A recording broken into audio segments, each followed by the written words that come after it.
Cup চায়, আমি তোমাকে চাই। কবি সুমনের এই গানের মধ্যেই বাঙালির চা প্রেমের ছবি ফুটে উঠেছে। শীতের সকালে ঘুম ভাঙার পর এক কাপ চায় চুমুক দিতেই আহা, প্রাণটা যেন জুড়িয়ে যায়। কিংবা বৃষ্টি ভেজা সন্ধ্যার বারান্দায় ধোঁয়া ওঠা চাইতেই তো মজে আপামর বাঙালি। তবে প্রেম বলতে কিন্তু শুধু প্রেমিক প্রেমিকা বোঝায় না, বাঙালির মাটির ভাঁড়েও প্রেম জমে। সেই প্রেমেই মজেছেন জলপাইগুড়ির খট্টিমারির নিত্যগোপাল সরকার। ৬.৫ বিঘা জমিতে চা গাছ লাগিয়েছেন তিনি, যা আস্তে আস্তে বাগানের রূপ নিতে চলেছে। প্রথমবারে করতেছি। আচ্ছা, কত বিঘা জমিতে তুমি চা চাষ করেছো? ৬.৫ বিঘা। আচ্ছা, কি পদ্ধতিতে এই চা চাষ করতে হয়, আর তুমি এই চারাই বা কিভাবে আনলে? প্রথমে চারাটা কোথা থেকে আনলে? এটা বাতাসির থেকে। প্রথমে প্রয়োজন মতো সার দিয়ে জমিতে হাল দিতে হয়। জমি প্রস্তুত হয়ে গেলে চারা রোপণ করা হয়। তবে চা গাছের গোড়ায় যাতে জল না জমে, তার জন্য সঠিক পদ্ধতিতে সেচের ব্যবস্থা করতে হয়। পোকামাকড়ের হাত থেকে রক্ষা করতে ওষুধ প্রয়োগ করতে হয়, ইউরিয়া পটাশ দিতে হয়, স্প্রেও করতে হয়। তবে এখনো পর্যন্ত সরকারি সাহায্য মেলেনি বলেই দাবি কৃষকের।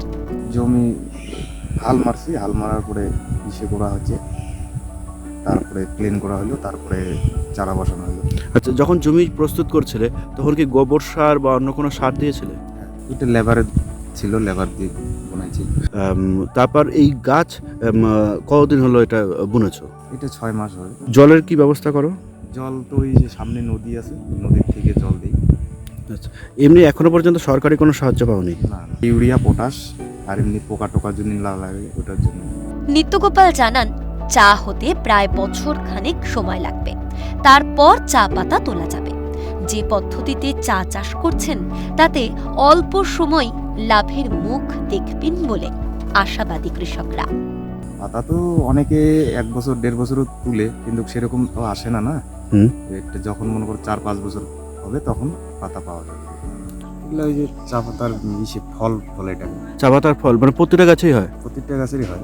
তবে ধান সবজি ছেড়ে এই চা চাষের পেছনে রয়েছে অন্য রহস্য। মারঘাট রেঞ্জ লাগোয়া গোসাইহাট বনবসতির মানুষরা জঙ্গল থেকে জ্বালানির কাঠ সংগ্রহ এবং কৃষিকাজ করে জীবিকা নির্বাহ করেন। তবে হাতির উপদ্রবে কৃষিকাজ করা প্রায় অসম্ভব হয়ে পড়েছে। হাতির হানায় নষ্ট হয়ে যায় বিঘার পর বিঘা জমির ফসল। তাই বিকল্প হিসেবে চা চাষ শুরু করেছেন নিত্যগোপাল। হ্যাঁ, আসে। এই ২ দিন আগেও ঢেকে গেল আসে হাতি।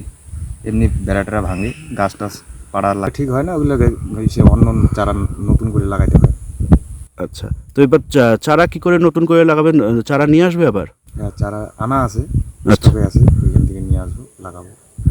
ওটা জলে হচ্ছে, কোনোটা মারা গেছে, কোনোটা ছাগলে খাচ্ছে। বিশ্বের জনপ্রিয় পানীয়গুলির মধ্যে অন্যতম হল চা। চা স্বাস্থ্যের পক্ষে ভীষণ উপকারী। চায়ে প্রচুর পরিমাণে অ্যান্টিঅক্সিডেন্ট থাকে, যা শরীরের দূষিত পদার্থ বের করে দিতে সাহায্য করে। চা পানে ক্যান্সারের ঝুঁকি কমে। এতে রয়েছে ক্যাফেন, যা ত্বক ও চুলের পক্ষেও অত্যন্ত উপকারী। চা হার্ট সুস্থ রাখতে সাহায্য করে। এছাড়াও কোলেস্টেরল, ট্রাইগ্লিসারাইডের সমস্যাও দূর করে। তবে অতিরিক্ত চা পানে ঘুমের ভারসাম্য নষ্ট হয়, এছাড়াও খিদে নষ্ট করে দেয়। সাহিত্যিক সমরেশ মজুমদারের সেই খট্টিমারি জঙ্গল, এই এলাকার যে কৃষক রয়েছে নিত্যগোপাল সরকার, তার কিন্তু এই জমি। কৃষক চিন্তা ভাবনা করেছিল এমন কোনো কিছু চাষ করার যাতে কিছুটা হলেও হাতির উপদ্রব কমবে এবং গ্রামবাসীরাও সেক্ষেত্রে একটু উপকৃত হবে। বিভিন্ন প্রতিকূলতার মধ্যে তাকে এইভাবে চা চাষ করতে হচ্ছে। জলপাইগুড়ি ধূপগুড়ি থেকে ছিলাম দেব, ক্যালকাটা নিউজ।